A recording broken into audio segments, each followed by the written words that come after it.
السلام علیکم listeners, welcome کرتے ہیں آپ کو چینل پہ جس کا نام ہے Urdu audio libraries Royal studios. ہمارے چینل کو سبسکرائب کریں، یہ بالکل فری ہے اور اس سے آپ کو ہماری آنے والی ویڈیوز کی انفارمیشن ملتی رہے گی۔ شکریہ۔ آج جو ناول میں آپ کے لیے پڑھنے جا رہی ہوں اس کا نام ہے نفرت عشقم اور اس کے رائٹر ہے SR۔ ساری رات ڈیرے پر گزارنے کے بعد وہ صبح 4 بجے حویلی آیا اور اب وہ 4 گھنٹے آرام کرنے کے بعد پھر سے نقصے کے ساتھ تیار ہوا اپنے کمرے سے باہر آیا تھا۔ اپنی وجاہت سے بھرپور شخصیت کی وجہ سے وہ سب لڑکیوں کے دلوں پر دھڑکن بن کر دھڑکتا تھا۔ کوئی ایک بار اسے دیکھ لیتی تو اس کی شخصیت میں مسمرائز ہو کر رہ جاتی تھی۔ گورا رنگ، چہرے پر کالی داڑھی، گہری کالی آنکھیں جن کے ایک جنبش سے کئیوں کے دل دھڑک اٹھتے تھے۔ وہ وجاہت کا شاہکار تھا، مغرور سا، بس اپنی منواتا جانتا تھا، کسی اور کی تو ماننا اسے سیکھا ہی نہیں تھا۔ رحم کی بھیک مانگتے تھے سب اس سے، لیکن وہ بے رحم تھا، صفاک شخصیت کا مالک۔ وہ شاہانہ سے چال چلتا ہوا کھانے کی میز کی طرف بڑھا تھا۔ ایک کرسی کھینچتے بھی بیٹھا ہی تھا کہ ملازمہ نے جلدی سے کھانا لاتے وہاں پر کھڑے ملازم کو دیا، جس نے جلدی جلدی کھانا ٹیبل پر لگانا شروع کیا تھا۔ اسے لڑکیوں کا بلا وجہ مردوں کے سامنے آنا پسند نہیں تھا، اس لیے کھانا بناتی تو عورتیں ہی تھیں، لیکن میز پر مرد ملازم ہی لگاتے تھے۔ شجر میں شیر کہاں جانے کی تیاری ہے؟ اتنی دیر سے تو گھر آئے ہو، اب جلدی جا رہے ہو؟ 2 گھڑی اپنی ماں کے پاس بھی بیٹھ جائے کرو۔ مورے نے اسے دیکھتے ناراضگی کا اظہار کیا تھا۔ مورے، آپ بھی کیسی باتیں کرتی ہیں؟ میں مرد ہوں، کوئی عورت تھوڑی ہوں جو گھر پر ٹک کر بیٹھوں۔ گھر پر ٹک کر بیٹھنا عورتوں کو اچھا لگتا ہے، مردوں کا نہیں، اس لیے بلا وجہ میں ایک ہی بات نہ کیا کریں۔ اس نے کھانا ختم کرتے شیر خان کو اشارہ کیا، جس نے اشارہ ملتے ہی باہر کی طرف دوڑ لگا دی تھی۔ وہ باہر کھڑی جیپ کی سٹارٹ کی تھی، پیچھے اس کے مورے خالی کرسی کو اور اس رستے کو تکتی رہ گئی تھی جہاں سے ان کا چشم و چراغ اس وقت گیا تھا۔ انہوں نے دل سے دعا کی تھی کہ کاش اس کی زندگی میں کوئی ایسی وجہ آ جائے جس کی وجہ سے وہ گھر پر وقت گزارے، نہ کہ باہر۔ یہ سوچتے انہیں ایک آخری نظر اٹھا کر اس رستے کو دیکھا اور مایوسی سے باورچی خانے کا رخ کیا تاکہ اپنے لختے جگر کے آنے سے پہلے اس کے لیے کچھ اچھا بنا سکیں۔ آج شجر خان نے گاؤں کے باغ کا چکر لگانا تھا۔ کام تو کوئی خاص نہ تھا، لیکن اسے گھر پہ بیٹھنا بالکل بھی گوارا نہ ہوتا تھا۔ اس کا ماننا تھا کہ گھر بس عورتوں کے لیے ہے یا مردوں کے لیے گھر بس رات کے وقت کھانے کے لیے ہی ہے۔ راستے میں جہاں جہاں سے وہ گزرا تھا لوگ کھڑے ہو کر اسے سلام کر رہے تھے، جن کا جواب وہ دینا روڈ نہ سمجھتا تھا۔ باغ کے قریب جب گاڑی رکی تو اس نے کالی گھڑی میں موجود اپنے کھری میں موجود پاؤں زمین پر رکھے تھے۔ وہاں کھڑے ایک شخص نے آگے بڑھ کے اپنے کندھے سے چادر اتارتے اس کے پاؤں صاف کیے تھے۔ شجر ایک نظر اسے دیکھے بغیر آگے بڑھ گیا تھا، جبکہ شیر خان اس کے پیچھے پیچھے تھا۔ یہ باغ بہت خوبصورت تھا، یہاں تک زیادہ تر لوگوں کو آنے کی اجازت نہ تھی، لیکن اس کی غیر موجودگی میں اکثر یہاں کی سیر کوئی نہ کوئی آ ہی جاتا تھا۔ لیکن اس کی موجودگی میں وہ کسی کا سایہ بھی برداشت نہ کرتا تھا۔ اس سے پہلے کہ وہ آگے بڑھتا ایک آنچل لہراتا ہوا نظر آیا تھا۔ وہاں کوئی لڑکی کھڑی تھی، وہ شاید اکیلی تھی، نہ جانے اس کے دل میں کیا سمائی۔ اس کے قدم خود بخود اس کی طرف بڑھ گئے تھے۔ اس سے پہلے کہ وہ اس تک پہنچتا، ایک چھوٹی سی لڑکی جس نے 2 بالوں کی پونیاں باندھی ہوئی تھی اور اس کے طرف بڑھی۔ اس کے بعد جو گفتگو ان کے درمیان ہوئی اس سے سن کر وہ شدید طیش میں آ گیا۔ وہ چھٹانگ بڑھ کے لڑکی اس کے بارے میں کیا کیا بول رہی تھی۔ اس کے ہی گاؤں میں رہتے اس کی زمین پر کھڑی وہ اس وقت اسی کو برا بھلا کہہ رہی تھی۔ کیا کر رہی ہو تم یہاں؟ کب سے آوازیں دے رہی ہوں؟ وہ بھاگتی ہوئی آگے آئی تھی اور اب گھٹنوں پر ہاتھ رکھ کے اپنی سانس کو ہموار کرنے کی کوشش میں ہلکان خجستہ سے مخاطب ہوئی تھی۔ تو تمہارے پیچھے کون لگا ہوا ہے جو اتنی تیز بھاگ کر آ رہی ہو؟ آرام سے آ جاتی، بتایا تو تھا تمہیں کہ میں باغ جا رہی ہوں، پھر بھی تمہارا بچپنا ختم نہیں ہوتا۔ تھوڑا تحمل سے کام لیا کرو، اب تم بچی نہیں ہو، بڑی ہو گئی ہو۔ اور ایک ہاتھ سے اپنے آنچل کو سر پہ جماتے ہوئے یہاں وہاں دیکھتے اپنے دوپٹے کے ایک سرے کو اپنے دانتوں میں پھنسائے اپنا آدھا چہرہ ڈھک چکی تھی۔ مجھے تحمل کا بعد میں پڑھا لینا، پہلے چلو یہاں سے۔ میں نے آتے ہوئے سنا ہے کہ آج چھوٹے سرکار باغ آنے والے ہیں، اس سے پہلے کہ وہ یہاں پہنچے یہاں سے چلتے ہیں۔ تم جانتی ہو نا وہ کتنے خطرناک ہے۔ خنسا نے اپنی بڑی بہن کو اپنی طرف سے تو راز کی بات بتائی، لیکن وہ شاید جانتی نہیں تھی کہ اس کی بہن کو اب ان سب کی پرواہ ہی کب تھی۔ وہ تو اپنے کرنے والوں میں سے تھی۔ اس وقت بھی اس نے خنسا کی بات کو ناک پر سے مکھی کی طرح اڑایا تھا۔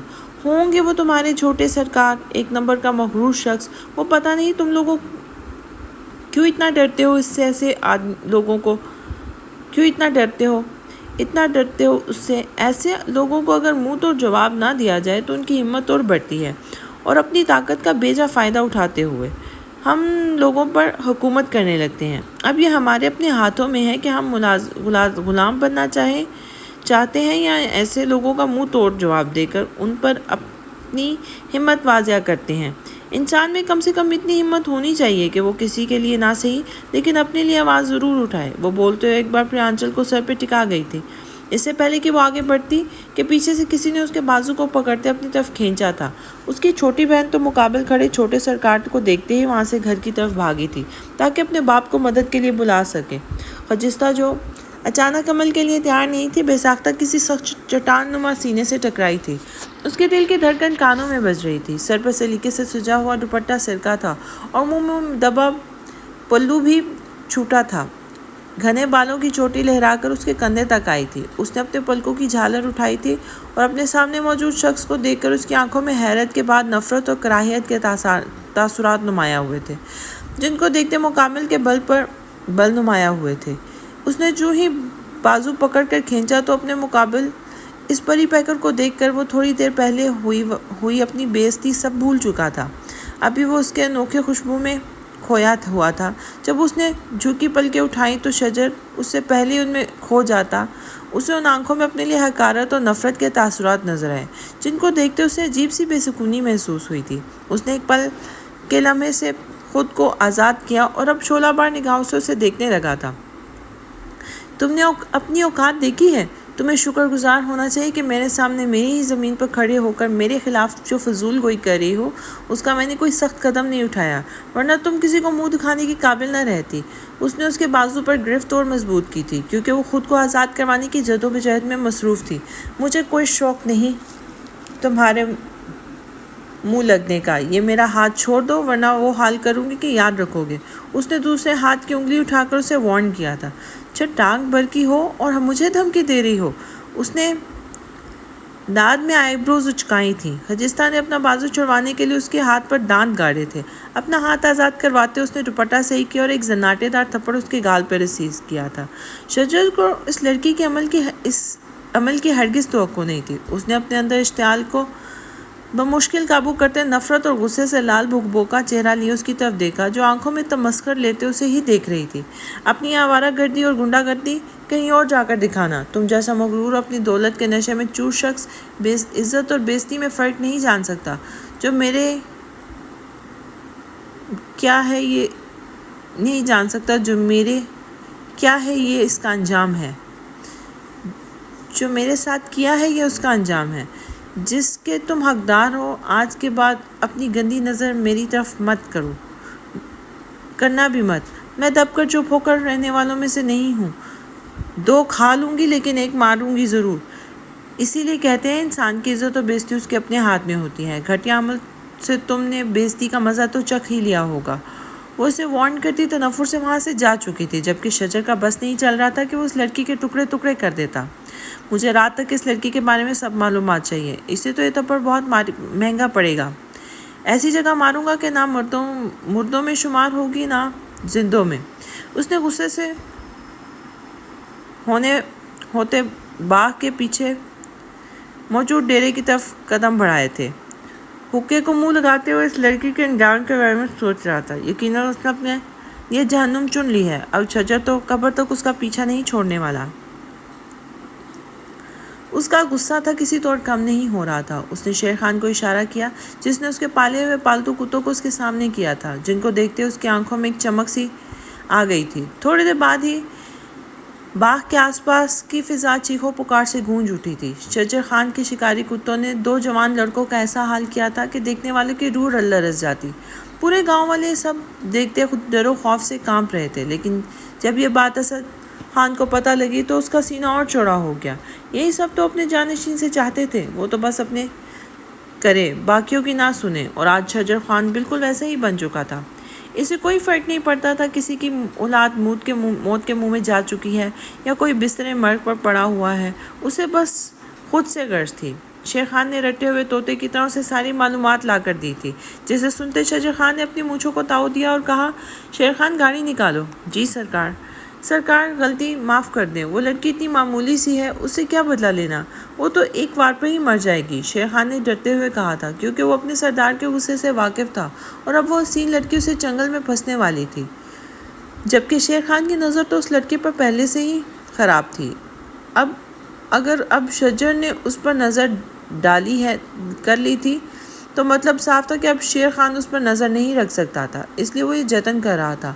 اوقات تو اس کے گاؤں میں رہنے کی بھی نہیں ہے، لیکن اب میں اسے نکالوں گا نہیں، بلکہ اب کا سزا کا وقت ہے، تم بس دیکھتے جاؤ میں کرتا کیا ہوں۔ اپنے بالوں میں ہاتھ پھیرتے اس نے کندھے پہ پڑی چادر درست کی تھی اور خود باہر یوں منظر کو دیکھنے لگا جیسے اس وقت اس کے چہروں پر چٹانوں سے سختی تھی، کوئی اندازہ نہیں لگا سکتا تھا کہ اس کے اندر کیا چل رہا ہے۔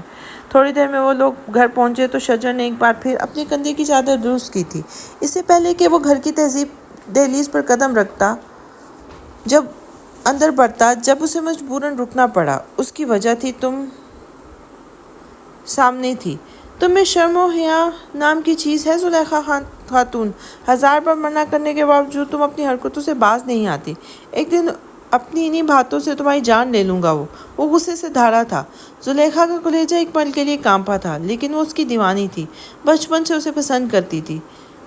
اس کی انہی غصے والی اداؤں پر تو وہ مر مٹی تھی۔ جب شجر سامنے ہوتا تو وہ صحیح غلط سب کی تمیز بھلا دیتی تھی۔ شجر صاحب، آپ غصہ نہ کریں، یہ چیز تو بس آپ کا دیدار کرنے آئی تھی، آپ تو اپنا دیدار کرواتے نہیں، اس لیے مجبوراً مجھے آنا پڑا، اور پھر آپ غصہ کرتے ہیں، لیکن کبھی آؤ اکیلے میں گپ شپ ماریں گے۔ اس نے بات کو مزاح کا رخ دیتے ہوئے کہا، لیکن اپنے گال پہ پڑنے والے تھپڑ سے اس کی اوقات دکھا دی تھی۔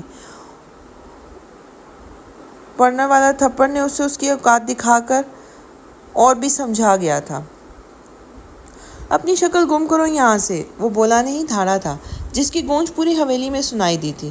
مورے ایک طرف کھڑی اپنی بھانجی کو افسوس سے دیکھ رہی تھی، جسے انہوں نے منع بھی کیا تھا کہ ان کا بیٹا سر پھرا ہے، اسے جا کر اپنا سر نہ پھوڑے، لیکن وہ بھی کہاں سنتی تھی کسی کی۔ عورت ذات ہو، ورنہ نہ جانے ابھی تک کیا کر چکا ہوتا۔ شرم آ رہی ہے مجھے، تمہاری رگوں میں سمت خان کا خون دوڑ رہا ہے، جو حرکت آج کر دی ہے دوبارہ نہ ہو، ورنہ میری بندوق کی ساری گولیاں تمہارے بھیجے میں اتار دوں گا۔ اس نے اسے تنبیہ کی تھی، جو ڈیڑھ بڑی دیدہ دلاری سے اس کی آنکھوں میں جھانک رہی تھی۔ ایک کی آنکھوں سے سرخ شرارے ڈور رہے تھے تو دوسرے کی آنکھوں میں ضد تھی، دیوانگی تھی، محبت تھی، جس سے وہ پتھر دل انسان انجان تھا۔ اس نے اس کے بازو کو اپنی گرفت میں لیا اور ایک جھٹکے سے سائڈ پہ کرتے اندر بڑھ گیا تھا۔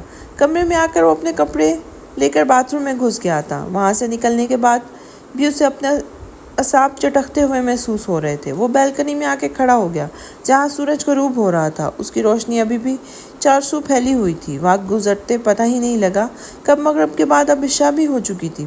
اس نے اپنے بستر پر لیٹتے اس لڑکی کے بارے میں سوچا، جس کی کل زندگی ایک نیا موڑ لینے والی تھی۔ وہ بے بس ہو کر رہ جانے والی تھی۔ اسے تو معلوم بھی نہیں تھا اس کے ساتھ کیا ہونے والا ہے۔ تمہاری زندگی کی آخری پرسکون رات مبارک ہو۔ کل سے تمہاری زندگی ایسی جہنم بناؤں گا کہ تم اپنے پیدا ہونے پر پچھتاؤ گی۔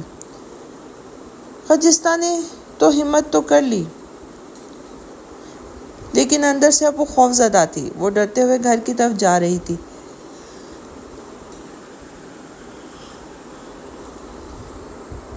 جب اسی وقت عالم اس کی راہ میں حائل ہوا تھا۔ کیا ہوا؟ تم اتنی پریشان کیوں ہو؟ ماتھے پر اتنا پسینہ کیوں آ رہا ہے؟ اچھا ہوا تم مل گئے، میں تمہارے بارے میں ہی سوچ رہی تھی۔ تم چلو کہیں بیٹھ کے بات کرتے ہیں۔ وہ آس پاس نظر دوڑاتے اسے بولی تھی۔ ہاں آ جاؤ، وہاں درخت کے پاس بیٹھ کر باتیں کرتے ہیں، وہاں کوئی دیکھے گا بھی نہیں۔ اب بتاؤ کیا ہوا؟ کیا ہونا؟ کیا کچھ بھی نہیں ہوا، بس میں تمہارے بارے میں سوچ رہی تھی۔ تم مجھ سے محبت کرتے ہو؟ اس نے اس عالم کے سبھی چہرے کی طرف دیکھتے ہوئے اسے پوچھا تھا۔ لو، یہ کوئی پوچھنے والی بات ہے؟ اگر میں کہوں اس دنیا میں واحد ہوں جو تم سے محبت کرتا ہوں، جتنی تم خود بھی نہیں کرتی ہوگی۔ اس نے سچے دل سے کہا تھا۔ عالم کی بات سنتے اس کے دل کو قرار آیا تھا۔ تم ہمیشہ مجھ سے میری مرضی پوچھتے تھے نا، تو میں آج کہنا چاہتی ہوں، تم اپنے گھر والوں کو بھیج سکتے ہو میرے گھر۔ اس نے بڑی مشکل سے اپنی شرم کو ایک طرف رکھتے ہوئے بات کی تھی، اور فوراً ہی اٹھ کر گھر کی طرف دوڑ لگا رہی تھی۔ تم سچ کہہ رہی ہو؟ اس نے پیچھے سے ہانک لگائی تھی۔ وہ جو مڑی تھی اور ایک مسکراتی نظر ڈالتے دوبارہ سے بھاگ گئی تھی، وہ تو خوشی سے جھوم اٹھا تھا۔ پچھلے 4 سال سے وہ اسے رشتے کے لیے منا رہا تھا، لیکن وہ اس کے ہاتھ نہیں آتی تھی، اور آج اچانک اس نے رشتے کی بات کر کے اس کو حیران ہی تو کر دیا تھا۔ وہ اپنی خوشی بیان نہیں کر سکتا تھا، اس لیے اکیلے ہی جھومنے لگا۔ خجستہ کے گھر میں بس اس کی ماں، اس کا نشئی باپ اور ایک چھوٹی بہن خنسا تھی۔ عالم ان کے دور کے چچا کا بیٹا تھا، جس کا اس کے گھر کے تھوڑی دوری پر گھر تھا۔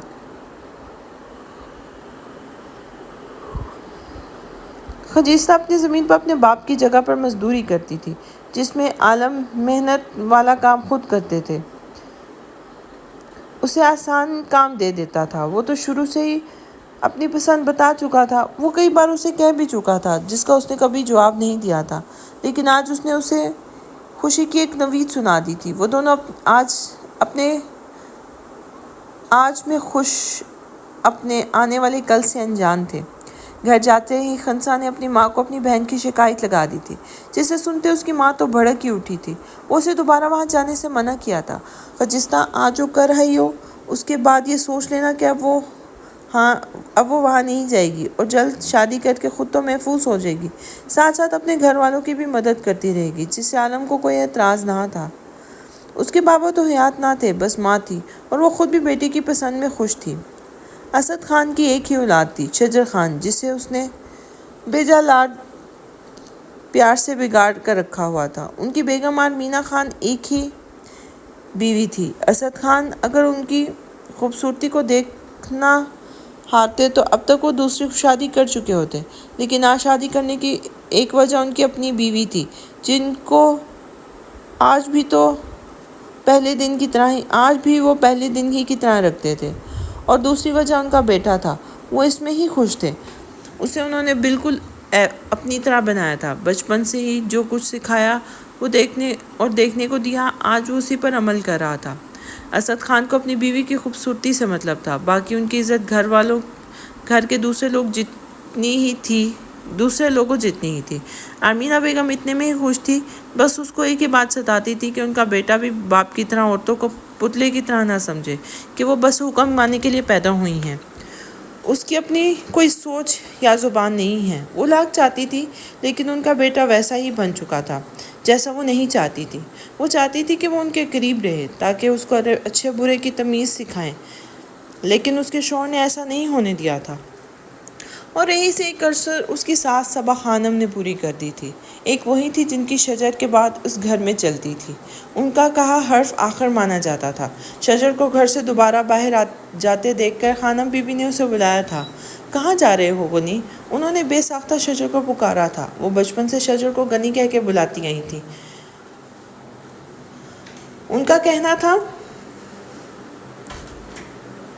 کہ وہ شکل و صورت میں بھی غنی ہے اور کردار کا بھی، اس لیے انہوں نے اسے بنی پکارنا شروع کر دیا تھا۔ شجر الٹے پاؤں ان کی طرف بڑھا اور ادب سے ان کے پاس جاتے اپنا سر ان کے آگے جھکا دیا تھا، جنہوں نے اس کے سر پر پیار اور شفقت سے ہاتھ پھیرتے ہوئے اسے اپنے پاس بیٹھنے کو کہا تھا۔ اتنی جلدی ہے باہر جانے کی؟ وہ 2 گھڑی گھر بھی بیٹھ جایا کرو۔ ماں تمہارا رستہ ہی دیکھتی رہ جاتی ہے، اور تم ہو کہ اسے وقت ہی نہیں دیتے۔ خانم بھی گستاخی معاف، لیکن ایک بہت ضروری کام ہے جسے ابھی نہ کیا تو پانی سر سے اوپر چلا جائے گا، اس لیے وہ کرنا ضروری ہے۔ اور رہی بات مورے کی، تو آج رات کا کھانا میں مورے اور آپ کے ساتھ ہی کھاؤں گا، اس نے مسکرا کر خانم بھی کو جواب دیا تھا۔ وہ ذہن میں بے ساختہ کی منموہری صورت سمائی تھی، جسے سوچتے اس کی رگیں پھول سی گئی تھی۔ بس نہیں چل رہا تھا کہ سب کچھ تہس نہس کر دے۔ معصوم سی شکل والی اس لومڑی نے جو حرکت کی تھی، یقیناً اسے اس کی بھاری قیمت چکانی ہوگی۔ ہمیشہ خوش رہو میرے بچے، لیکن ایک بات یاد رکھنا، اس دنیا کی رنگینیوں اور کاموں میں اتنا مت الجھ جانا کہ ماں باپ اور اپنے پیاروں کو وقت نہ دے سکو، ورنہ ایک وقت آئے گا جب یہ پیسہ تو ہوگا لیکن ماں باپ نہیں۔ اس لیے اپنے مورے کو وقت دیا کر، وہ بہت پریشان رہتی ہے، اور یہ درخواست نہیں میرا حکم ہے۔ آج کے بعد 12 بجے تم گھر پہ پائے جاؤ گے۔ جو حکم خانم بھی، اب میں چلتا ہوں۔ اس نے خانم کے ہاتھ چومے اور باہر کی طرف بڑھ گیا تھا۔ اس وقت اگر شجر کو کوئی اتنی فرمانبرداری کرتے دیکھ لیتا تو یقیناً غش کھا جاتا۔ شیر خان جو کام کہا تھا وہ کیا۔ جی سائیں، کام ہو گیا۔ شیر خان کی بات سنتے شجر نے ایک شیطانی مسکراہٹ اپنے چہرے پہ لاتے آنے والے وقت کا سوچا اور گاڑی میں سوار ہو گیا تھا۔ ہائے شیر خانہ، آج یہ سفر مجھے کافی لمبا محسوس ہو رہا ہے، ذرا تیز گاڑی چلاؤ، اس نے کہکہا لگاتے ہوئے شیر خان سے کہا اور خود بھی کھسیانی ہنسی ہنس دیا تھا۔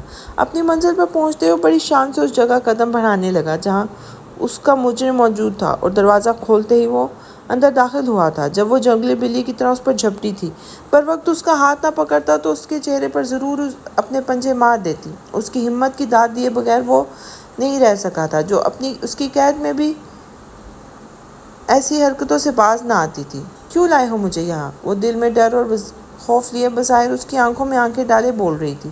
اس کی عادت تھی اپنے ڈر کو پسے پوش ڈال کر مقابل کو اس کی زبان میں جواب دینے کی۔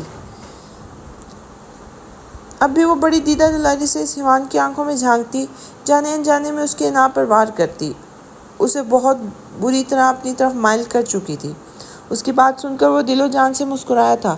مسکرانے سے اس کے چہرے پہ پڑا وہ گھڑا کسی کو بھی اب پہلی نظر میں گھائل کر سکتا تھا۔ جاننا چاہتی ہو تو میں یہاں کیوں لایا ہوں؟ تو سنو، اس گاؤں کی سردار کا جانشین ابھی اور اسی وقت تم جیسی ایک غریب ملازمہ کی بیٹی پر ترس کھا کر اسے نکاح کرنے والا ہوں۔ لیکن جانتی ہو سب سے مزے والی کیا بات ہے؟ اس نے کہکہا لگاتے اسے دیکھا تھا۔ چلو تم تو صدمے میں ہو، میں بتاتا ہوں۔ سب سے اچھی اور مزیدار بات یہ ہے کہ سب کو لگے گا تم جیسی غریب نے مجھے رجا کر مجھ سے شادی کی ہے۔ ہائے یقین جانو، یہ جملہ میرے دل میں رس گھول لیں گے۔ تم کیا کہتی ہو؟ اس نے ایک نظر ونک کرتے سامنے دیکھا۔ سامنے ہو کے کھڑی خجستہ سے پوچھا، جو شاید اس کی باتوں کو سمجھنے کی کوشش کر رہی تھی۔ تمہیں یہ غلط فہمی کیوں ہے کہ تم جیسے مغرور اور ظالم شخص سے نکاح کروں گی؟ میری جوتی بھی پسند نہ کرے کجا میں؟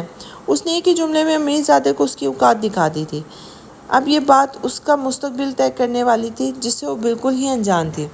اس نے اسی وقت اس کے پاس بات سنتے اپنے ملازم کو آواز دی تھی جو بوتل کی جن کی طرح حاضر ہوا تھا، جاؤ اور جا کر نکاح خواہ گواہ کے طور پر اس کے باپ کو اٹھا لاؤ۔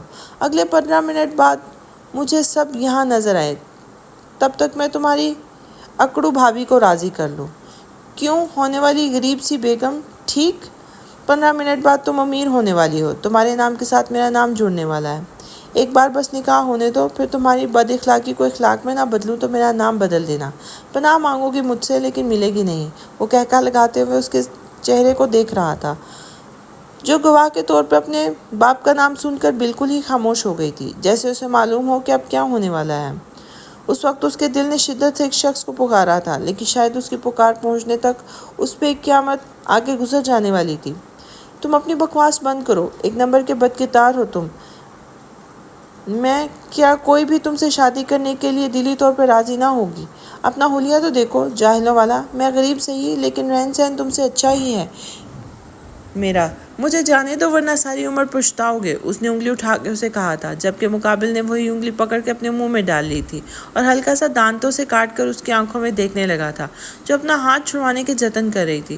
دیکھو یہ بے بسی، ہائے مجھے یہی دیکھنا ہے، تمہارے اس خوبصورت چہرے پر بس دیکھتی جاؤ جانے من، آگے کیا کیا ہوتا ہے۔ مسکراتے ہوئے اس نے کہا اور نکاح خوان کے آتے ہی اس سے لے کر باہر چل دیا تھا، لیکن جانے سے پہلے اس کے چہرے پر گھونگھٹ کرنا نہیں بھولا تھا۔ اس سے پہلے کہ وہ انکار کرتی یا شور مچاتی، اس کا باپ اس کے پاس آیا اور سرگوشی نما آواز میں بولا تھا، چپ چاپ یہ نکاح کر لیں ورنہ یہ سیٹ تیرے لیے گھر آیا تھا، اس کے ساتھ خنسا کو بھی بھیج دوں گا اور تو بھی نہیں روک بھی نہیں سکے گی۔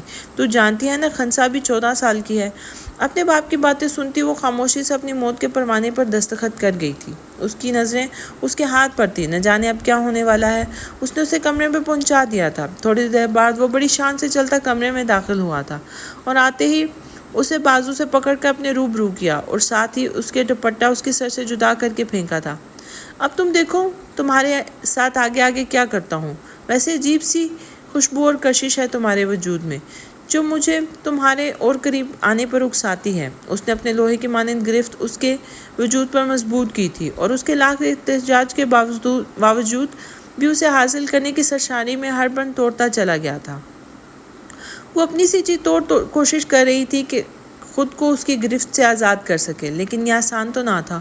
اس نے ایک جھٹکے سے اس کے دونوں بازو کو گرفت میں لیا اور اس کے لبوں کو اپنی گرفت میں لے لیا تھا۔ اسے بے بس کرتے وہ پرسکون سانس لیتا اس کے چہرے کو دیکھ رہا تھا۔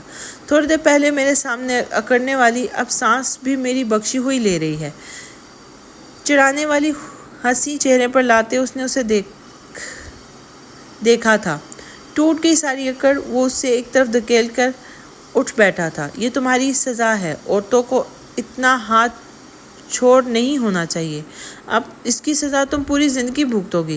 ثابت کرتی رہنا کہ میرے نکاح میں ہو، وہ ہنستے ہوئے بولا تھا۔ اس نے اسے بازو سے پکڑ کر ایک طرف دھکا دیا تھا اور وہ بستر سے نیچے جا گری تھی۔ اس نے یہ سب اپنا بدلہ لینے کے لیے کیا تھا، ورنہ اسے اس لڑکی میں کوئی دلچسپی نہیں تھی۔ یہ تو اس کے لیے بس بدلہ لینے کا ایک ذریعہ تھی۔ جس میں اتنی اکڑ تھی وہ اسے توڑنا چاہتا تھا۔ کیا ہوا بیگم؟ ابھی تو نکاح ہوئے 10 منٹ ہوئے ہیں اور تم تو ابھی سے بے حال ہو گئی ہو۔ وہ اس کے قریب جھکتے گرایا تھا اور جو اس کی گراہٹ سنتے سہم ہی گئی تھی، آنکھوں میں ڈر لیے اسے دیکھ رہی تھی۔ وہ نہیں جانتی تھی کہ اب کیا ہونے والا ہے۔ یہ ڈر تمہاری آنکھوں میں کافی اچھا لگ رہا ہے۔ اگر پہلے لے آتی تو میں ایک غریب کسان لڑکی سے شادی کرنے سے بچ جاتا، لیکن اب تم نقصان کروا چکی ہو۔ اٹھو اور اٹھ کر سر پر دوپٹہ لو اچھے سے۔ آج کے بعد اگر مجھے آوارہ گردی کرتی ہوئی نظر آئی تو آج تو چھوڑ دیا ہے، ورنہ وہ حال کروں گا کہ اپنا چہرہ بھی نہیں دیکھ سکو گی۔ اس نے دھاڑتے ہوئے اسے تنبیہ کی تھی، جس نے موقع کی مناسبت سے فوراً ہاں میں گردن ہلائی تھی۔ اس نے سوچ لیا تھا بس ایک بار یہاں سے چلی جائے، اس کے بعد جو وہ کرے گی یہ ظالم شخص بھی بے بس ہو جائے گا۔ اس وقت صحیح غلط کچھ بھی اس کے ذہن میں نہیں تھا۔ اسے بس شجر سے اپنا بدلہ لینا تھا۔ نہ جانے اب وہ آگے کیا کرنے والی تھی، یہ تو وقت ہی بتانے والا تھا۔ شیر خان تم گھر چلے جاؤ اور اگر کوئی میرا پوچھے تو کہہ دینا میں بہت زیادہ امپورٹنٹ کام میں مصروف ہوں۔ شجر خان نے خجستہ کو دیکھتے کمبینی ہنس کے ہنسے شیر خان سے کہا اور خجستہ کا ہاتھ پکڑے اپنے گاڑی کی طرف بڑھ گیا تھا۔ چھوڑو میرا ہاتھ، میں نے کہا چھوڑو میرا ہاتھ، اور اپنے دوسرے ہاتھ سے اپنا دایاں ہاتھ اس کی آہنی گرفت سے چھڑوانے کی کوشش کر رہی تھی، جو کہ ناکام ہی تھی۔ کہا تھا وہ ایک جوان مرد اور کہاں خجستہ جیسی نازک اندام لڑکی۔ ویسے ایک بات کہوں، وہ اس کی مزاحمت سے تنگ آ کر اسے گاڑی کے اندر لگاتا بالکل اس کے قریب جا کر اس کے کان میں سرگوشی نما انداز میں بولا تھا، مجھے کیوں لگتا ہے کہ تم وہ سب مجھ سے کروانا چاہتی ہو جسے تھوڑی دیر پہلے میں نے کرنے سے انکار کر دیا۔ وہ معنی خیزی سے بولا تھا، ویسے دیکھا جائے تو یہ مطالبہ غلط بھی نہیں ہے۔ تو میری بیوی کے عہدے پر فائز ہو، بے شک غریب کسان ہو لیکن ہو تو بیوی ہی، تو کیا خیال ہے پھر تمہاری خواہش پوری نہ کر دی جائے؟ اس نے اپنے ہونٹ اس کے کان سے مس کرتے ہوئے جان بوجھ کر ایسا کیا تھا۔ اس کی بات سنتے خجستہ کو اپنے جسم میں سنسنی سی دوڑتی محسوس ہوئی تھی۔ اس نے خوف اور ہراساں نظروں سے شجر کی طرف دیکھا تھا، جو بڑی دلچسپی سے اس کے چہرے کے معنق رنگوں کو دیکھتے لطف اندوز ہو رہا تھا۔ واللہ تمہاری ہر ادا نرالی ہے، میرا دل کرتا ہے میں اپنا سب کچھ تم پر بار دوں۔ تن من آنکھ مارتے وہ ایک بار پھر سے کہکا لگا کے ہنسا تھا۔ اس کی ہنسی بڑی دلکش تھی، لیکن اس وقت اسی ہنسی سے خجستہ کو خوف محسوس ہو رہا تھا۔ اس نے ایک دم سے اسے دھکا دیا تھا۔ وہ وہاں سے بھاگنے لگی تھی جب اس کا ہاتھ ایک بار پھر شجر کی گرفت میں آ چکا تھا۔ اس نے اسے سمجھنے کا موقع دیے بغیر گاڑی میں ڈالا اور خود گاڑی سٹارٹ کرتا سٹی پر شوق دھن بجاتے خجستہ کو ذہنی اذیت سے دوچار کر رہا تھا۔ دیکھو مجھے جانے دو نہ، ورنہ تم بہت پچھتاؤ گے۔ ایسا گھاؤ دوں گی جو تم کبھی بھی نہ بھر سکے۔ وہ اس مصیبت کے وقت میں اسے درخواست کر رہی تھی اور جب کوئی اثر نہ ہو دیکھا تو اپنی ٹون میں واپس آئی تھی۔ دیکھو اب میرا کوئی قصور نہیں، تم خود ہی مجھے اپنی طرف متوجہ کر رہی ہو، ورنہ میں تو تمہیں جانتا تک نہیں تھا، لیکن تمہاری ایک حرکت، صرف ایک غلطی نے آج تمہیں اس مقام پر لا کے کھڑا کر دیا۔ اگر اس وقت مجھ پہ ہاتھ نہ اٹھایا ہوتا تو آج اپنے گھر میں آرام سے رہ رہی ہوتی، لیکن نہیں، اب میں تمہاری آنکھوں میں اپنے لیے خوف اور ڈر دیکھنا چاہتا ہوں۔ ساری زندگی میرے نام پر بیٹھی رہو گی، نہ ہی میں تمہیں منہ لگاؤں گا اور نہ ہی تمہیں کسی کو منہ لگنے کے لیے چھوڑوں گا۔ وہ گاڑی ایک دم روکتے ہی یکدم ہی بازو پکڑ کے اسے اپنی طرف کھینچتے ہوئے بولا تھا۔ وہ کٹی کی ڈال کی طرح اس کے سینے کا حصہ بنی تھی۔ اسے قریب سے دیکھتی ہی جیسے وہ مدہوش ہونے لگا تھا۔ اس نے آنکھیں بند کرتے ہوئے اس کی بالوں کی گھنی چھاؤں میں گہرا سانس لیا۔ اپنے سنبل سے وہ اس کا خر خشک کر گیا تھا۔ خجستہ خود کو اس سے دور کرنے کی کوشش میں مسلسل ہلکان ہو رہی تھی، لیکن یہ سب تو اتنا آسان نہ تھا جتنا وہ سمجھ رہی تھی۔ کاش وہ اسے ٹکرائی نہ ہوتی، وہ ایک جذباتی قسم کے صورت اس پر ہاتھ نہ چھوڑتی تو آج یوں بے بس نہ ہوتی۔ آنسو اس کی آنکھوں سے نکلنے کے لیے بےتاب تھے، لیکن وہ اپنی کمزوری نہیں پکڑا سکتی تھی، اس لیے خاموش ہی رہی۔ اس کے دماغ میں سب کچھ چل رہا تھا اور اس نے سوچ لیا تھا کہ اب وہ کیا کرے گی، جس سے سانپ بھی مر جاتا اور لاٹھی بھی نہ ٹوٹتی، جبکہ شجر تو جیسے ہی کھو ہی گیا تھا۔ اس نے بڑی مشکل سے خود کو روکا تھا اور اسے ایک جھٹکا دے کر خود سے دور کرتے گاڑی کے دروازے سے لگایا تھا۔ سڑک سنسان تھی، اس وقت کوئی بھی وہاں موجود نہیں تھا۔ ویسے آپس کی بات ہے، منہ لگانے میں کوئی برائی بھی نہیں ہے، یہ کہتے وہ جھکا تھا، لیکن خجستہ نے اپنا چہرہ سائڈ پہ کر لیا تھا۔ وہ کتنی ہی دیر اس کے گال پر جھکا رہا تھا، اس کے گال کو لال ٹماٹر کرتے۔ اب وہ اس کے چہرے کو دیکھ رہا تھا، جہاں پر کوئی جذبہ نہیں تھا، بس نفرت ہی نفرت تھی۔ اس نے ایک ہاتھ سے اپنے گال کو صاف کیا، اور جب شجر نے غصے میں آ کر یہی عمل دوسرے گال پر بھی کیا تھا۔ جتنی شدت سے میرا لمس مٹانے کی کوشش کرو گی، اتنی شدت سے میں اپنا لمس تم پر نچھاور کروں گا۔ یہ کوئی محبت نہیں، بلکہ میری نفرت ہے، میری شدت ہے، جسے اب تم برداشت کرو گی، لیکن کوئی خوش فہمی مت پال لینا، آگے جا کر مسئلہ ہوگا تمہیں ہی ہوگا، کیونکہ شادی تو میں اپنی برابر کی لڑکی سے کروں گا، تم جیسی کسان سے نہیں۔ اس نے ایک پل میں اسے اس کی اوقات دکھا دی تھی۔ خجستہ نے نفرت بھری نظر اس پر ڈالی تھی، لیکن بولی کچھ نہیں تھی، کیونکہ وہ جو کچھ وہ سوچ چکی تھی اب بس اس پر عمل کرنا باقی تھا، جس کے بعد شجر نے بے بس ہو کر رہ جانا تھا۔ وہ اندر ہی اندر اس کی دھمکی پر مسکرا رہی تھی۔ اس کی ہنسی دیکھ کر شجر خان کا خون کھول اٹھا تھا۔ دفع ہو جو یہاں سے، اس سے پہلے کہ میں کسی ہر حد پار کر دوں، نکلو بھی کہ ابھی۔ وہ اتنی زور سے دھاڑا تھا کہ اسے اپنے کان کے پردے پھٹتے ہوئے محسوس ہوئے تھے۔ خجستہ جلدی سے گاڑی سے اتری تھی اور باہر کی طرف بھاگی تھی۔ شجر خان اتنا سب کرنے کے بعد بھی اس لڑکی کے چہرے پر اطمینان دیکھ کر اندر ہی اندر جل رہا تھا۔ وہ اسے روتی ہوئی چاہیے تھی، گڑ گڑاتی ہوئی، رحم کی بھیک مانگتی ہوئی، لیکن یہاں ایسا کچھ نہیں ہوا تھا۔ آخر کیا چل رہا ہے اس چھٹانگ بھٹکی لڑکی کے دماغ میں؟ وہ کچھ سوچ رہی ہے، میں اسے کامیاب ہونے نہیں دوں گا۔ وہ اسی وقت ڈیرے میں موجود اپنے پالتو کتوں کے پاس بیٹھا ان کو ان کی پسندیدہ خوراک دیتے ہوئے مسلسل خجستہ کے بارے میں ہی سوچ رہا تھا۔ تمہیں کیا لگتا ہے تمہارے حسن کے پیچھے پاگل ہوں؟ ہاں، شجر خان تمہارے پیچھے پاگل ہے، پاگل لڑکی، یہ سب میرا منصوبہ ہے۔ گھی جب سیدھی انگلی سے نہ نکلے تو انگلی ٹیڑھی کر کے دیکھنے میں کیا حرج ہے، جبکہ اس میں تو مجھے فائدہ بھی ہوگا تمہارا۔ اور اپنے چہرے پر شیطانی ہنسی ہنستے کہکہے لگا رہا تھا۔ یقیناً کوئی دیکھ لیتا تو اس رعب سے بھی خوف زدہ ہو جاتا۔ اس نے گھڑی پر وقت دیکھتے گاڑی نکالی تھی۔ آج اس نے رات کا کھانا مورے اور خانم کے ساتھ کرنا تھا اور اس وقت مغرب ہونے والی تھی، اس لیے وہ جلد از جلد گھر پہنچنا چاہتا تھا۔ وہ خوشی سے سرچار سا گاڑی باہر ہی پارک کرتے ابھی گھر کے اندر داخل ہی ہوا تھا کہ وہاں پہ گاؤں کے لوگوں کا مجموعہ سا لگا ہوا تھا۔ زلیخا کسی سے بحث کی آواز آ رہی تھی۔ وہ شدید طیش میں لگ رہی تھی۔ صبا خانم ایک طرف کھڑی کسی گہری سوچ میں ڈوبی تھی، جبکہ مورے ایک طرف منہ پہ پلو جمائے کھڑی تھی۔ گاؤں کی دوسری خواتین اندر تھیں اور مرد حضرات باہر تھے۔ شجر حیرانگی سے آگے بڑھا اور جب اس نے سامنے موجود ہستی کو دیکھا تو طیش سے اس کا خون کھول اٹھا تھا۔ اسی وقت زلیخا اس کی طرف بڑھی تھی اور روتے ہوئے اس کے گلے لگی تھی۔ سب لوگوں کو تو جیسے سانپ سونگھ گیا تھا، کسی نے ایک منہ سے ایک حرف تک ادا نہیں کیا۔ یہ دیکھو خان سائیں، یہ لڑکی بدذات کیا بول رہی ہے، کہتی ہے تم نے اسے نکاح کیا ہے، کہتوں کہ یہ جھوٹ بول رہی ہے۔ وہ روتے ہوئے بول رہی تھی۔ شجر کو دیکھتے اس کے آنسو متواتر سے بہنا شروع ہو گئے تھے، جنہیں دیکھتے خجستہ نے دکھ سے اس لڑکی کو دیکھا تھا اور نفرت سے شجر کو، جس نے نہ صرف اس کی بلکہ ایک لڑکی کی بھی زندگی برباد کر دی تھی۔ شاید وہ لڑکی جو اس وقت رو رہی تھی اس سے محبت کرتی تھی۔ یہ سوچتے ہی اسے نئے سرے سے شجر خان سے نفرت ہوئی تھی۔ شجر نے روتی ہوئی زلیخا کو خود سے دور کیا تھا اور خجستہ کے سامنے جا کے کھڑا ہو گیا تھا۔ شیر خان، وہ زور سے چلایا تھا جب شیر خان بوتل کی جن کی طرح حاضر ہوا تھا۔ ابھی اور اسی وقت مولوی صاحب کو لے کے آؤ۔ ان سب لوگوں کی موجودگی میں اس لڑکی سے نکاح کروں گا۔ اس کی بات سنتے گویا سب اپنی جگہ پر منجمد ہو گئے تھے۔ مورے خانم اور خانم ایک ساتھ اسے پکارا تھا۔ شجر، یہ کیا کر رہے ہو؟ وہ لڑکی تم پر الزام لگا رہی ہے اور تم اسی سے نکاح کرنے چلے ہو۔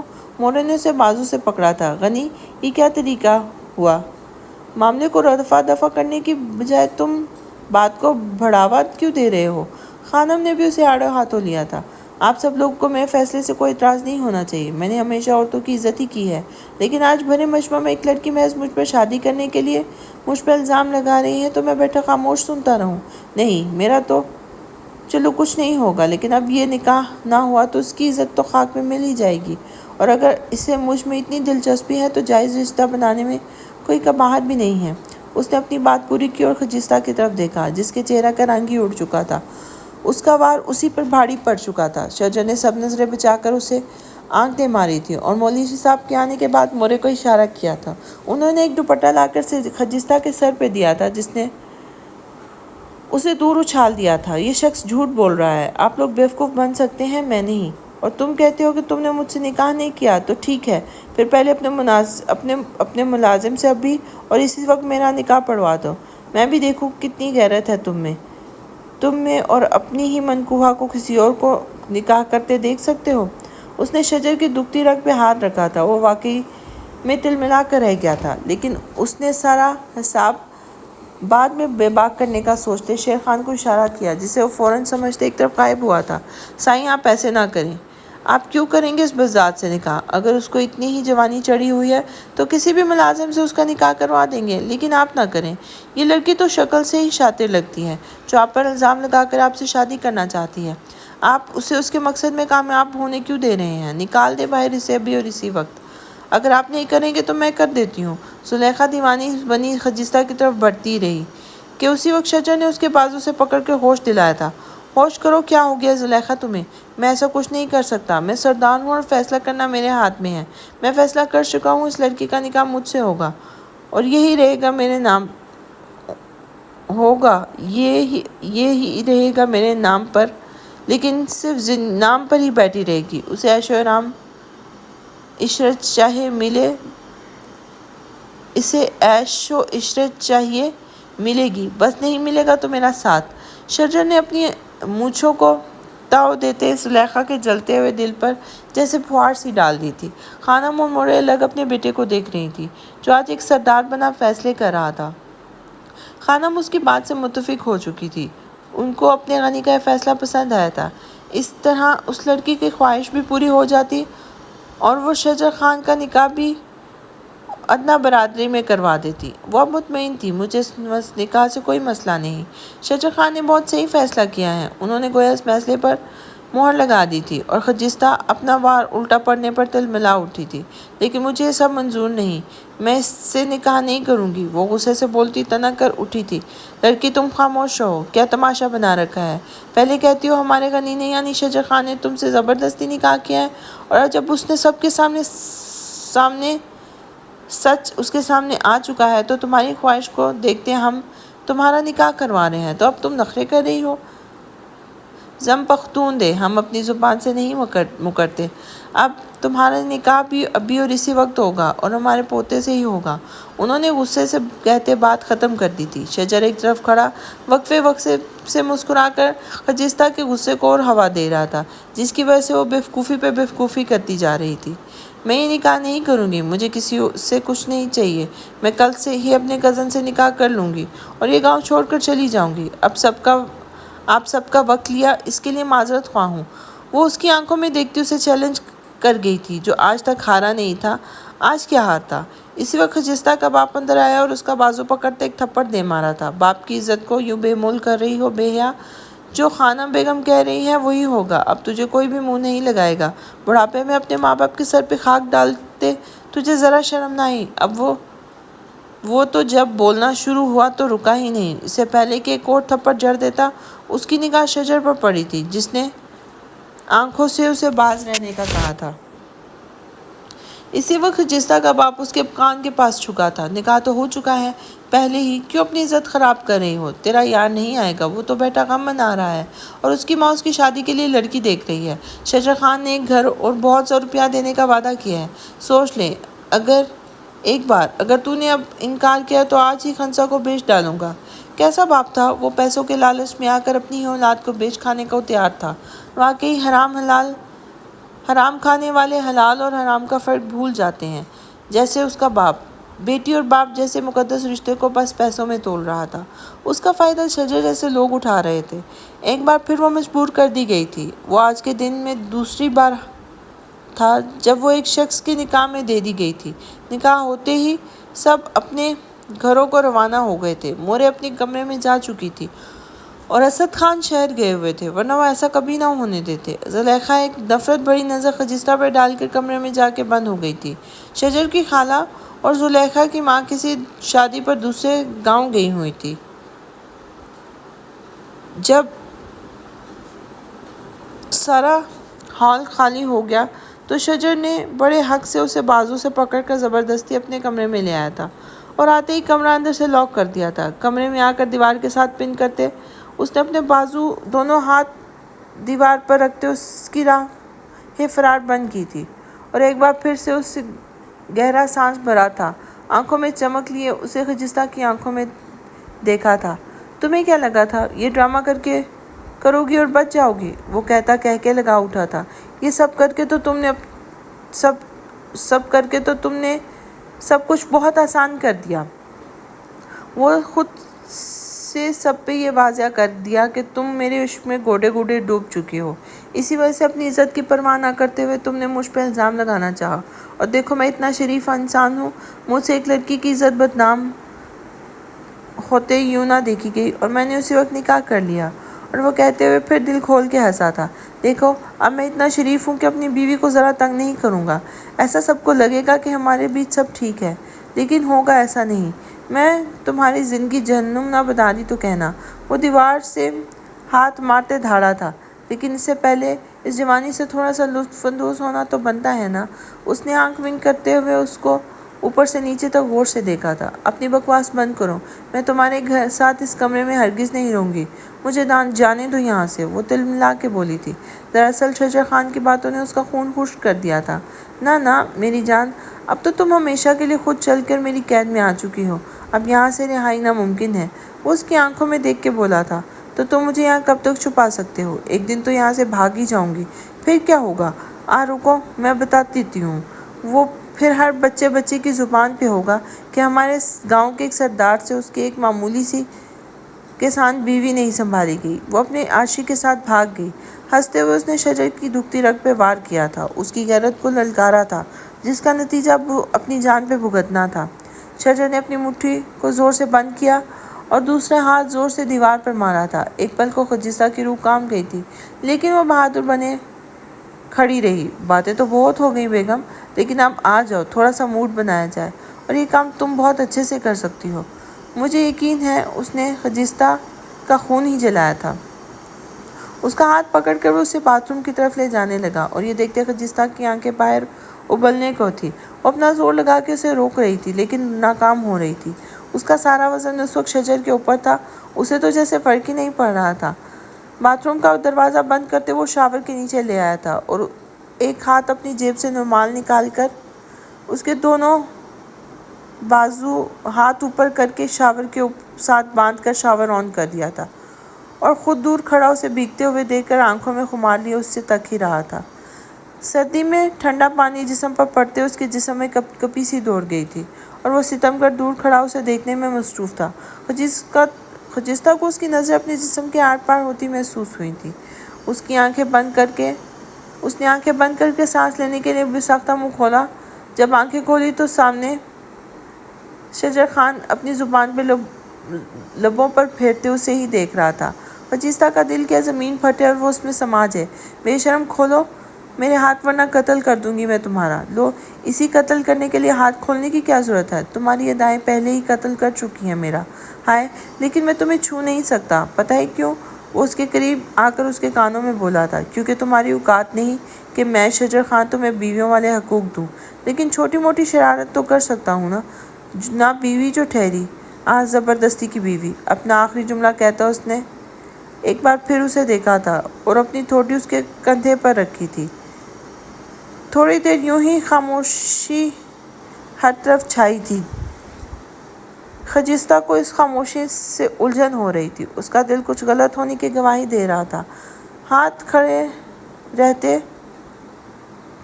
رہتے اس کے ہاتھوں میں درد ہونے لگا تھا، لیکن وہ کچھ نہیں بولی تھی۔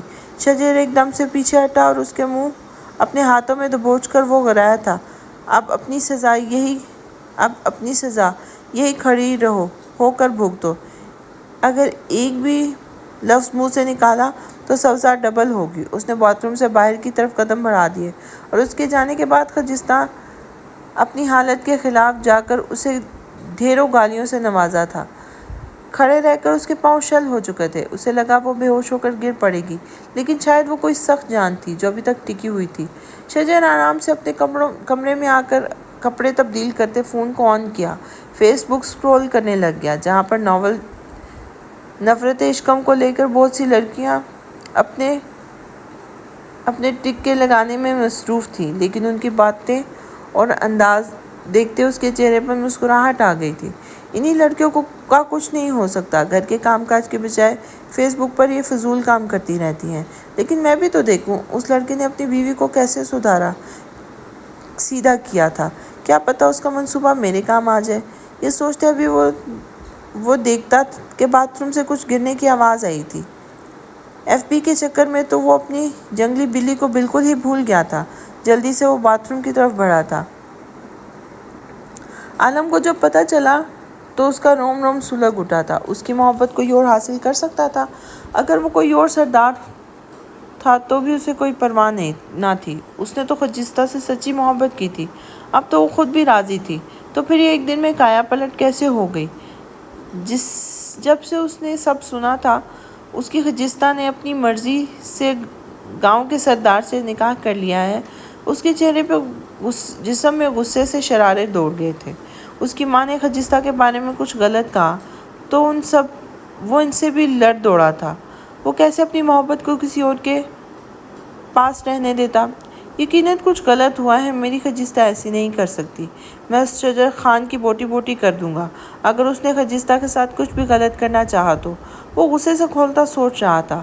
اب اسے صبح ہونے کا انتظار تھا، کیونکہ اس نے سوچ لیا تھا کہ خون خرابہ ہوتا ہے تو ہو جائے، لیکن وہ اپنی محبت کو کسی اور کا ہونے نہیں دے سکتا۔ اس سے یہ سب برداشت نہیں ہو رہا تھا۔ عالم سے جب غصہ برداشت نہ ہوا تو اس نے رات کے اندھیرے میں ہی جا کر خجستہ کے باپ کو بری طرح پیٹا تھا۔ اس کا ایک بازو تو وہ توڑ چکا تھا اور ٹانگ بھی شدید زخمی کر چکا تھا، کیونکہ اس بے غیرت نے اپنی ہی بیٹی کو جہنم میں دھکیلا تھا۔ وہ اسے جلد بازیاب کروانے کا ارادہ رکھتا تھا۔ ایک زوردار ٹھوکر اس کے سر پہ مارتے اس نے واپس اپنی موٹر سائیکل نکالی تھی اور خود زمینوں میں بیٹھ کر دھاڑے مار مار کر رویا تھا۔ وہ کسی کے سامنے نہیں رو سکتا تھا، کیونکہ وہ مرد تھا اور مرد کے رونے پر لوگ بس اس پہ انگلیاں اٹھاتے ہیں، اسے کندھا کوئی نہیں دیتا، نہ کوئی اسے چپ کرواتا ہے۔ کیوں خدا میرے ساتھ ایسا کیوں کیا؟ آخر کیوں؟ جب میں نے امید چھوڑ دی تھی تو نے خجستہ کے دل میں میرے لیے نرمی پیدا کر دی، اور جب وہ راضی ہو گئی تو ایک جھٹکے سے نے اسے میری دسترس سے دور کر دیا۔ آخر کیوں؟ لیکن میں ایسا نہیں ہونے دوں گا، چاہے کوئی میرا ساتھ دے یا نہ دے، میں خجستہ کو حاصل کر کے ہی دم لوں گا۔ میری محبت سچی ہے، میں اسے حاصل کر لوں گا۔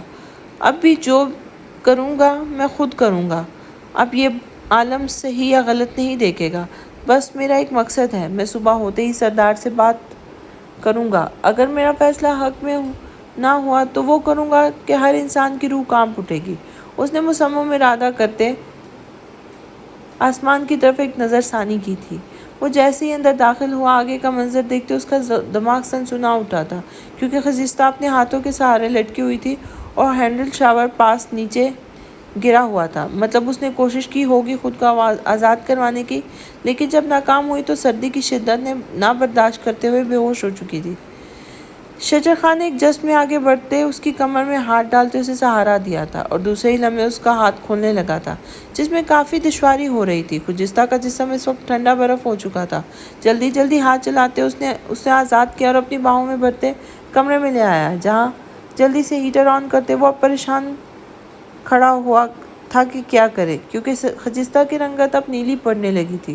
اس کے جسم پر ابھی بھی گیلے کپڑے موجود تھے۔ شجر خان اب خود کو ملامت کر رہا تھا کہ اس نے ایسا کیوں کیا، کیونکہ اب ایک نئی مصیبت گلے پڑ چکی تھی۔ وہ بمشکل اسے نظریں چرا رہا تھا کیونکہ اس وقت وہ بکھری حالت میں اس کے ہوش ٹھکانے لگا رہی تھی۔ اب مسئلہ اس کے کپڑوں کا تھا۔ رات کا وقت تھا، سب سو رہے تھے۔ وہ کیا کرتا، کس سے مدد مانگتا؟ اس کے پاس تو کپڑے بھی نہیں تھے جو اسے پہنا سکتا۔ اچانک اس کے ذہن میں دھماکہ سا ہوا۔ ہاں، یہ ٹھیک رہے گا۔ اس نے چٹکی بجاتے فیصلہ کیا اور اپنی الماری میں سے کرتا نکال کر کمرے میں زیرو بلب آن کر دیا تھا۔ کوئی بات نہیں شجر، یہ تیری بیوی ہے اور تو کچھ غلط تو نہیں کر رہا، بس کپڑے تبدیل کرنے ہیں، ورنہ یہ مرمرا گئی تو مسئلہ بن جائے گا۔ وہ خود کو بار بار کراتا اس کے پاس جا کے بیٹھ گیا تھا۔ اس کے جسم میں اچانک سے بجلی دوڑی تھی۔ وہ لاکھ کوشش کرتا لیکن وہ بے رحم ہی تھا جو اسے یوں مرنے کے لیے چھوڑ دیتا۔ وہ بے رحم نہیں تھا جو اسے مرنے کے لیے چھوڑ دیتا۔ یہ سب تو اسے کرنا ہی تھا۔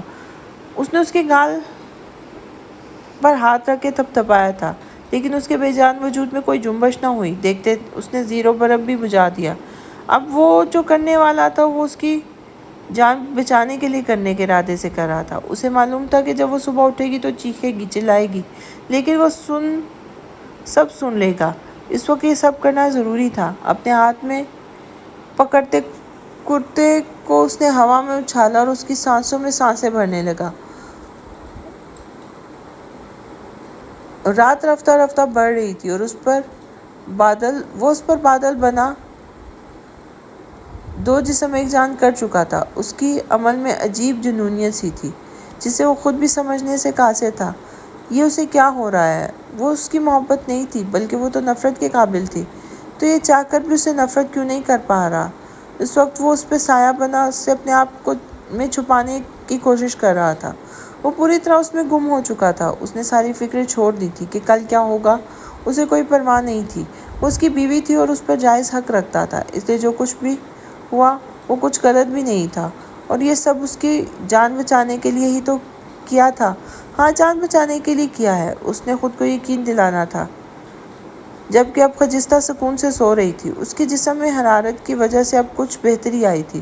اس نے بے ہوشی کے عالم میں شجر خان کی شدتوں پر معمولی سا احتجاج ضرور کیا تھا، جو شجر کے سامنے کچھ بھی نہ تھا، بلکہ اس کی شدتیں اور بڑھ گئی تھی۔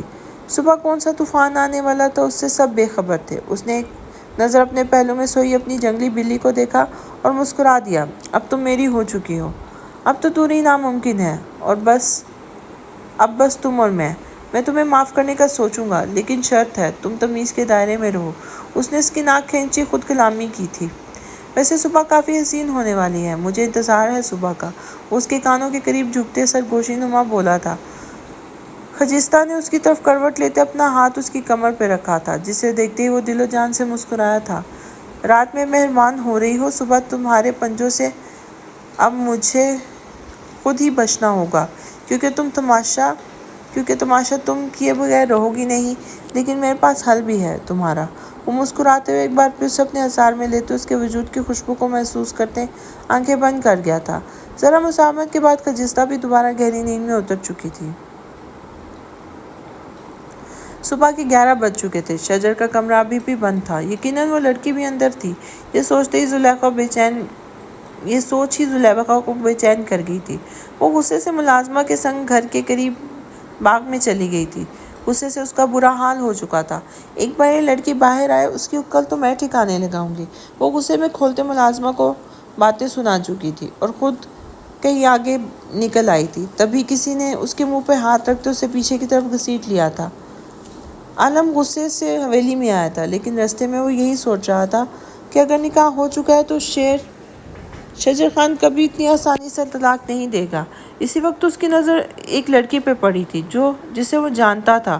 وہ تو حویلی میں ہی رہتی تھی، اب وہ اس کے ذریعے اپنی خجستہ کو حاصل کر سکتا ہے۔ اس نے اسے اغوا کرتے اسی وقت شہر کی راہ لی تھی۔ وہاں جا کر اس نے اپنے دوست کی مدد سے 2 کمروں کا مکان کرائے پر لیا تھا اور بے ہوش زلیخا کو اپنی بیوی بتایا تھا۔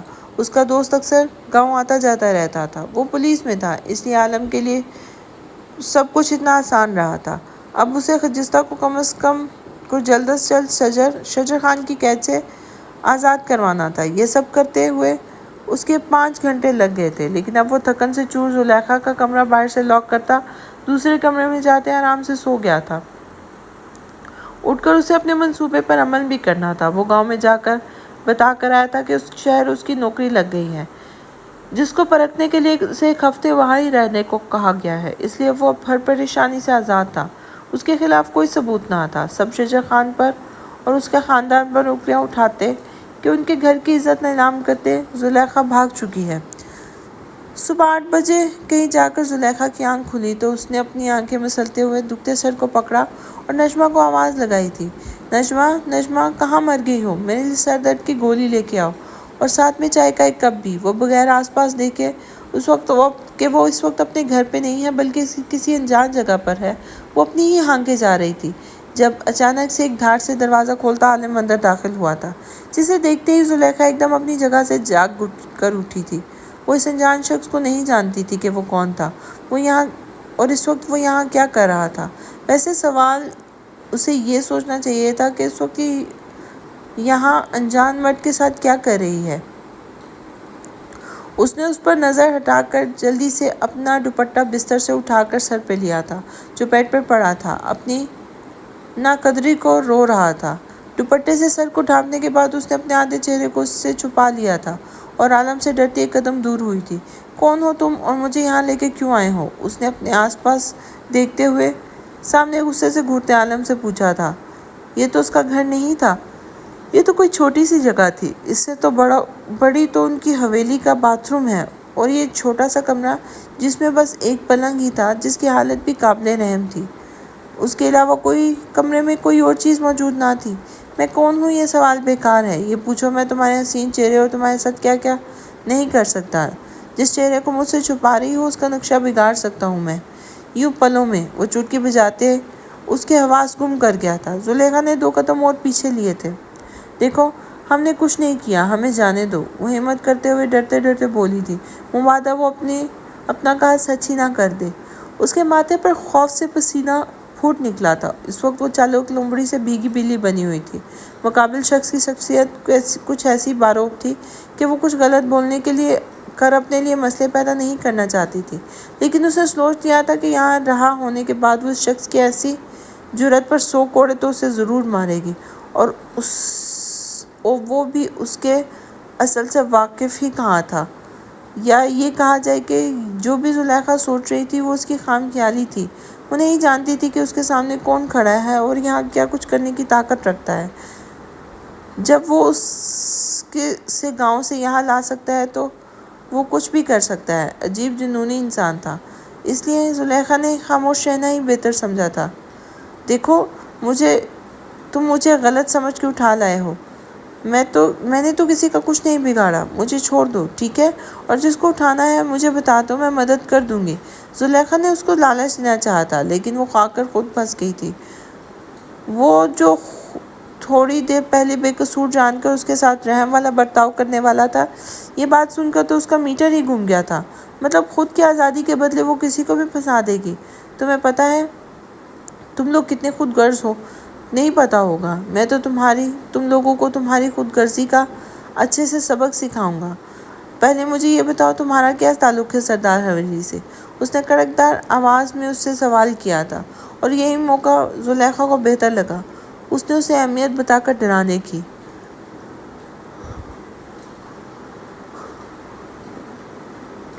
میں شجر خان کی ہونے والی بیوی ہوں، اس کی خالہ کی بیٹی، ہم جلد شادی کرنے والے ہیں، تو مجھے چھوڑ دو، میں تمہاری ہر خواہش پوری کر دوں گی۔ وہ ذرا گردن اکڑا کے بولی تھی۔ سارا ڈر کہیں دور جا سویا تھا۔ اب اسے یقین تھا کہ وہ سب سنتے اسے ضرور گھر چھوڑ آئے گا، لیکن اس کے بعد جو رد عمل عالم نے ظاہر کیا اسے دیکھتے زلیخا کو لگا وہ کسی پاگل کے چنگل میں پھنس گئی ہے۔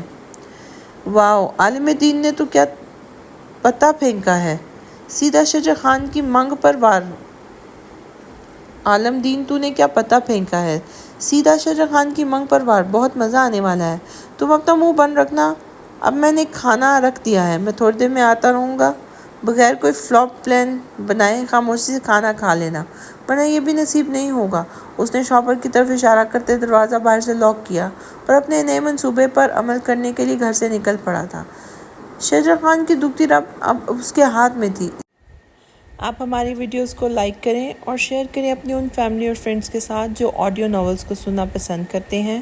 آپ اگر ان ویڈیوز کو لائک کریں گے تو ہمیں ہمارے چینل کو گرو کرنے میں ہیلپ ملے گی۔ آپ کا بہت بہت شکریہ۔